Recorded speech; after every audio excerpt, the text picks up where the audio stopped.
क्या हमारे ऋषि मुनि पागल थे जो कौओं के लिए खीर बनाने को कहते थे और कहते थे कि कौओं को खिलाएंगे तो हमारे पूर्वज को मिल जाएगा? नहीं, हमारे ऋषि मुनि बहुत ही क्रांतिकारी विचारों के थे। यह है सही कारण। जैसा कि आप जानते हैं कि पितृपक्ष के दिनों में कौओं को पितरों का प्रतीक मानकर भोजन कराया जाता है। यह सवाल अक्सर पूछा जाता है कि आखिर भोजन कौए को ही क्यों दिया जाता है।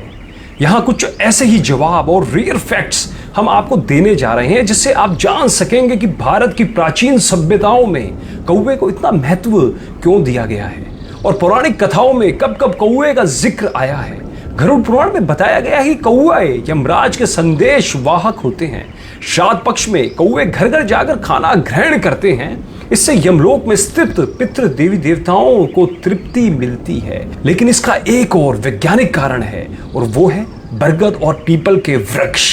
ये दोनों वृक्षों के टेटे कौवे खाते हैं और उनके पेट में ही बीज की प्रोसेसिंग होती है। बिल्कुल सही कह रहा हूं, कौवे के पेट में इन बीजों की प्रोसेसिंग होती है और तब जाकर बीज उगने लायक होते हैं। उसके पश्चात कौवे जहां जहां बींट करते हैं, ध्यान दीजिएगा, कौवे जहां जहां बींट करते हैं वहां वहां पर यह दोनों वृक्ष उगते हैं। दोस्तों, आपको एक बात और बता दूं, पीपल केवल जगत का एकमात्र ऐसा वृक्ष है जो राउंड द क्लॉक ऑक्सीजन यानी O2 छोड़ता है और बरगद के औषधि गुण अपरंपार है। देखो, अगर अब ये दोनों वृक्ष को अगर हमें उगाना है तो बिना कौवे की मदद से संभव नहीं है, इसलिए कौओं को बचाना पड़ेगा। अब आपको एक बात और बताता हूं कि मादा कौवा भादो महीने में अंडा देती है और नवजात बच्चा पैदा होता है। तो इस नई पीढ़ी के उपयोगी पक्षी को पौष्टिक और भरपूर आहार मिलना जरूरी है। इसलिए हमारे प्राचीन ऋषि मुनियों ने कौओं के नवजात बच्चों के लिए हर छत पर श्राद्ध के रूप में पौष्टिक आहार की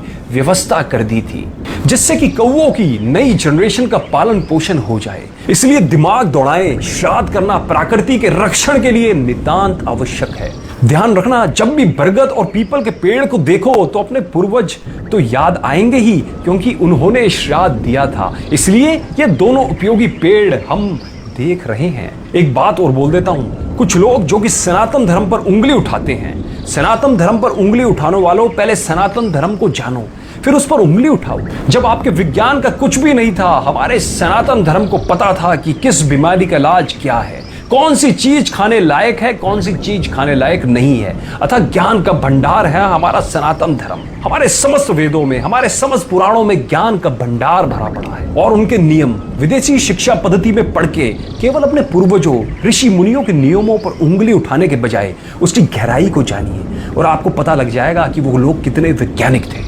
दोस्तों, मैं आप सब लोगों से एक अपील करना चाहता हूं कि इस वीडियो को ज्यादा से ज्यादा शेयर करें, जिससे समस्त लोगों को हमारे सनातन धर्म के बारे में पता लग पाए और उन लोगों को यह भी पता लग पाए कि हमारे जो पूर्वज थे, जो हमारे ऋषि मुनि थे, वो कितने वैज्ञानिक आधार पर चीजों को सोचते थे, उनका आकलन करते थे और सब लोगों को इस ज्ञान के बारे में जरूर बताएं।